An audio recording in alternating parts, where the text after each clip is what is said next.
इन्हीं की वजह से वो अज्ञात हुआ है। और ये जब ज्ञात है, ये नहीं है, तो अज्ञात को ज्ञात है, क्योंकि उस ज्ञातता का कभी अभाव नहीं हुआ है। इन उपाधियों के कारण वो अज्ञात हुआ। तो भगवान कहा कि मुनि हो जाओ, योग युक्त तो मुनि। अब ये मुनि कैसे हुए हैं? योग युक्त, ये कर्म योगी मुनि हुआ है, जिज्ञासु हुआ है। मुनि, मुनि माने जिज्ञासु। ये मुनि हो गया है। जब ये मुनि हो गया तो ब्रह्म योग युक्तो मुनिर ब्रह्म नचिरेणादि गच्छति। अब यहां शब्द क्या रखा है? ब्रह्म योग युक्तो मुनि ब्रह्म नचिरेणादि गच्छति। अत्यंत शीघ्र ब्रह्म को प्राप्त होता है। अब प्रश्न ये उठता है कि यहां आपने कर्म संन्यास और ब्रह्म एक वस्तु कर दी। पहले उसमें कहा कर्म संन्यास, अब फिर उसी को ब्रह्म कहा कि योग युक्त जो होगा वह शीघ्र जो है वो ब्रह्म को प्राप्त हो जाता है।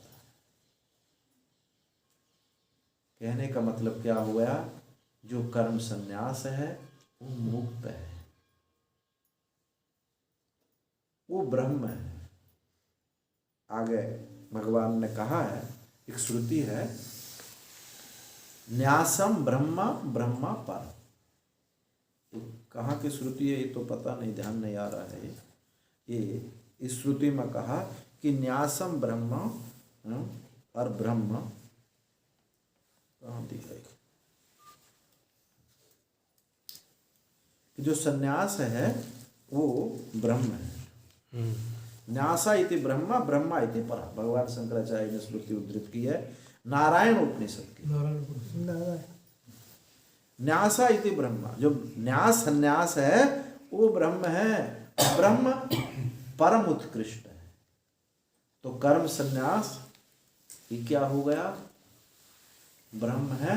इसीलिए सब सन्यासी को प्रणाम करो।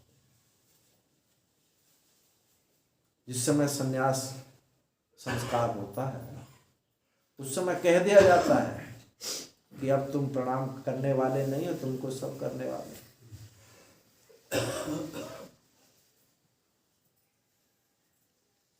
यदि वास्तव में बोध, क्योंकि हमारे यहाँ विद्वत सन्यास की ही प्रधानता रही है,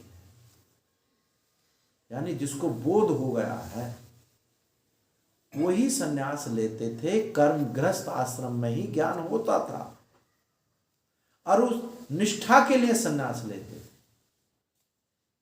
जीवन मुक्ति के विलक्षण आनंद के लिए। और जो विविदिशा सन्यास होता था वहां भी वो मुक्त हो जाता था, अत्यंत शीघ्र मुक्त हो जाता था। तो चाहे विविदिशा सन्यास से चाहे विद्वत सन्यास से, ये सन्यास जो है मुक्त पुरुष है। कर्म सन्यास जो है मुक्त पुरुष। ज्ञानम सन्यास लक्षणम। ज्ञान क्या है? सन्यास क्या है? ज्ञान है। तो उस तत्व में प्रतिष्ठित हो जाता है। इसीलिए उसको भगवान कर्म सन्यासी को यहाँ ब्रह्म कह रहे हैं। वो ब्रह्म को अत्यंत शीघ्र प्राप्त हो जाता है। चाहे ये कह दो कि कर्म सन्यास को प्राप्त हो जाता है, दोनों में कोई अंतर नहीं, क्योंकि वो मुक्त पुरुष है। वो ब्रह्मविद, वो ब्रह्म को जानने वाले इसमें ब्रह्म ही है। तो कर्म सन्यासी या ब्रह्म ये दो बात नहीं, वो मुक्त हो जाता है।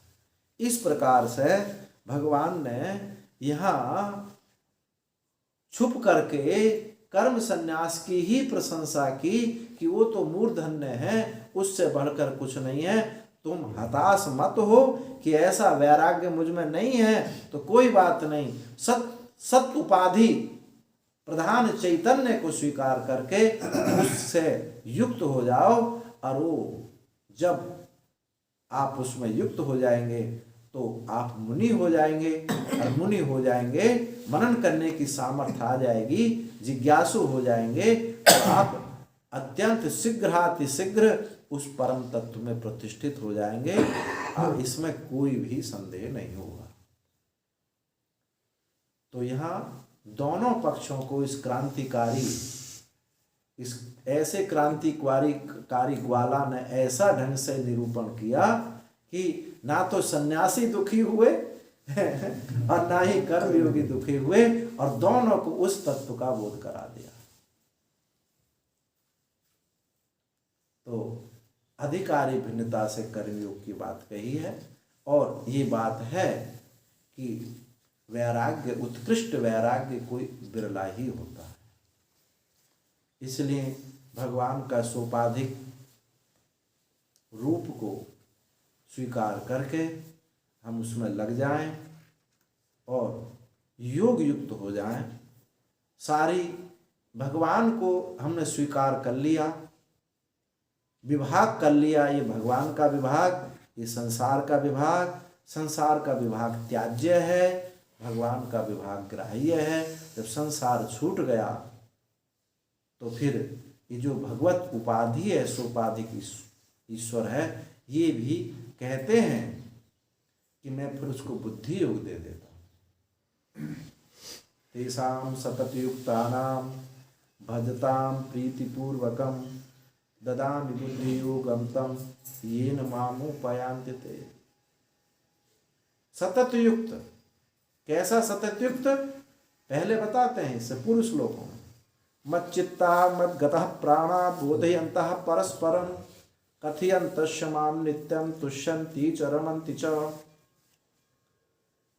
मच्चित्ता, मुझ में ही जिस चित्त जिसका है, मय्येव चित्त यस्य इति मच्चित्ता, जिसने अपने चित्त को मुझ में लगा दिया है, मुझ मुरलीधर में लगा दिया है, धनुषधारी हैं श्री राम में लगा दिया है, सोपाधिक ईश्वर में लगा दिया है।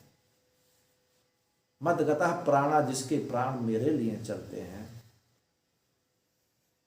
बोधयन्ता परस्परम, मेरी ही चर्चा करता है, मेरा ही कथन करता है, मेरे ही बात सुनता है।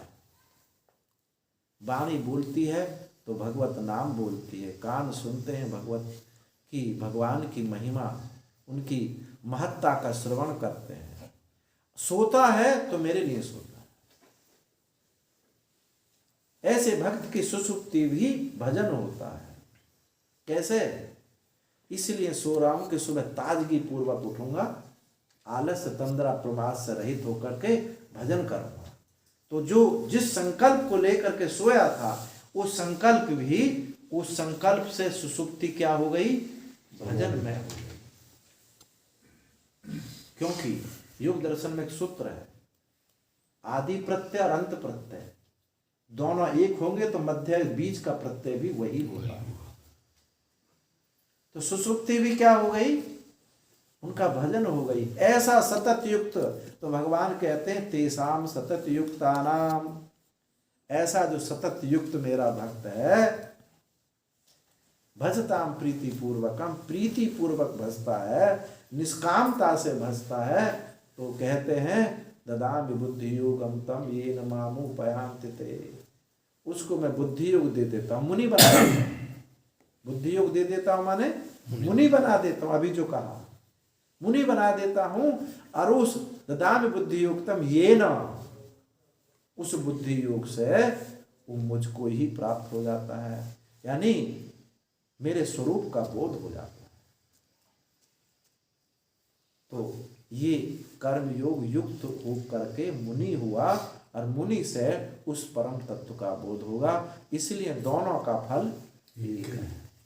यह पश्यति सा पश्यति, जो सांख्य योगो पृथक वाला प्रवदन्ति न पंडिता एकमाप्य स्थितः सम्यक उभयो विन्दते फलम, दोनों का फल प्राप्त कर लेता है। और पीछे कहा यत सांख्य प्राप्ते स्थानं तद योगीरपि गम्यते एकम सांख्यम च योगम च यह पश्यति सा पश्यति, वही देखता है।